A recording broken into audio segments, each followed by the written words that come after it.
Mon engagement politique est récent puisqu'il date de 2007, lorsque je suis entré à l'UDF. Et auparavant, donc, j'ai eu un parcours universitaire et scolaire, entre guillemets, grâce aux politiques que j'avais au sein du Nouveau Centre, je suis devenu député européen en juin 2009. J'étais le plus jeune parlementaire français en exercice à l'époque, toute assemblée confondue. Et donc j'ai été élu, après une campagne difficile, après de la dissidence, après beaucoup de difficultés, député national donc en juin 2012. Donc j'ai démissionné de mon mandat européen à partir de là. Et donc je suis aujourd'hui député de l'Ain et conseiller régional Rhône-Alpes.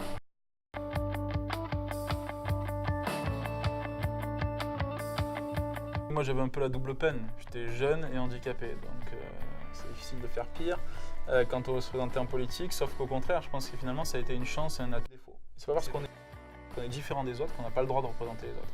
Et c'est la même chose pour la question du handicap. C'est vrai que je suis le premier député handicapé de la Ve République, mais il ne s'agit pas pour moi de m'enfermer là-dedans. Je crois que le seul message, c'est de dire qu'on peut aussi représenter les autres. Et par contre, ça c'était la force, c'est au contraire très apprécié chez les citoyens, chez le peuple. Je crois que, vous savez, en France, il faut qu'on apprenne à faire l'éloge de la différence. La différence, c'est le contraire du communautarisme. Le communautarisme, c'est celui qui se replie sur soi-même et qui est assigné à résidence identitaire. La différence, c'est au contraire de permettre à une société de ne pas être uniforme, homogène.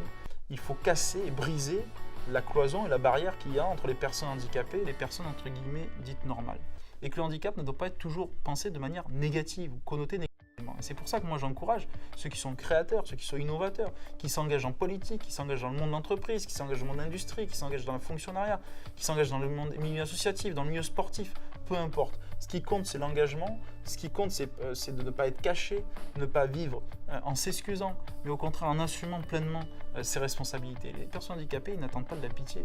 Ils attendent simplement qu'ils puissent avoir la même place dans la société que les autres. Et c'est ça le rôle de la République, c'est de compenser ces handicaps de départ pour permettre à tout le monde d'accéder par le mérite, par l'ascenseur social, d'accéder à des fonctions dans la société et notamment bien sûr celle de chef d'entreprise.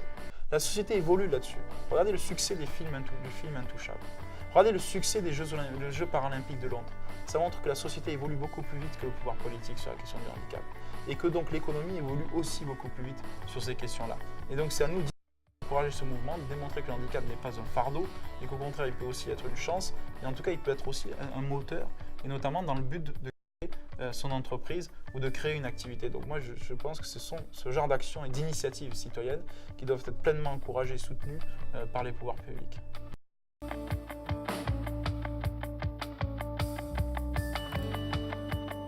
Déjà, il faut valoriser les bonnes pratiques.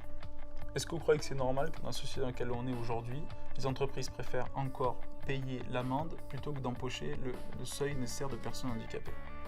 Est-ce que vous croyez que c'est normal que les chefs d'entreprise pensent qu'une personne handicapée a une productivité inférieure à une personne normale et que donc elle n'a pas y intérêt à embaucher? Là, au contraire, ça coûte moins cher d'employer une personne handicapée parce que vous avez des charges sociales moins importantes et parce que pour tout ce qui est adaptation au mobilier et tout ça, vous avez la GFIP qui permet justement de financer et d'apporter ce soutien matériel-là. Deuxième chose, c'est au contraire de sanctionner et de mettre en avant les entreprises qui ne respectent pas non plus leur quota en matière de personnes handicapées. Certaines ne le peuvent pas, mais certaines ne le veulent pas.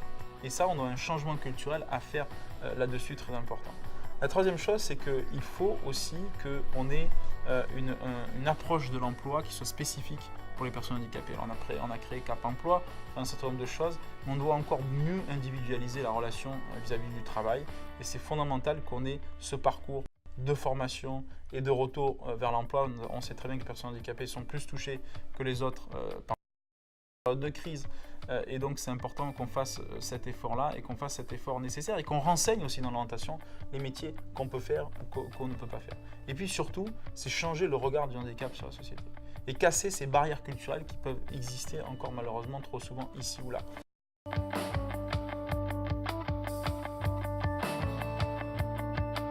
Moi, je crois beaucoup à la valeur travail et je crois beaucoup à la dignité par la valeur travail. Et c'est important effectivement qu'on valorise ceci.